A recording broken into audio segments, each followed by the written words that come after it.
సునీత మహేందర్ రెడ్డిది ఈ ఏరియా కాదు.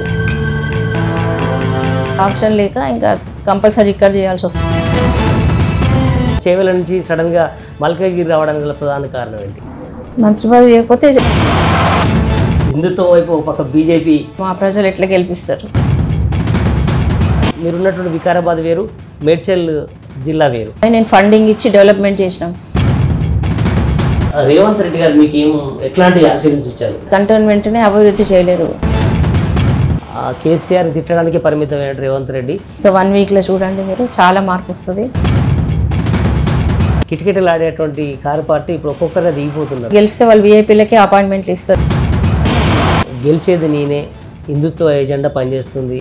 సోషల్ మీడియాలో పెట్టేసి రాకపోతే మిమ్మల్ని అది చేస్తాం ఇచ్చేస్తాం డైరెక్ట్ చెప్పిండ్రు.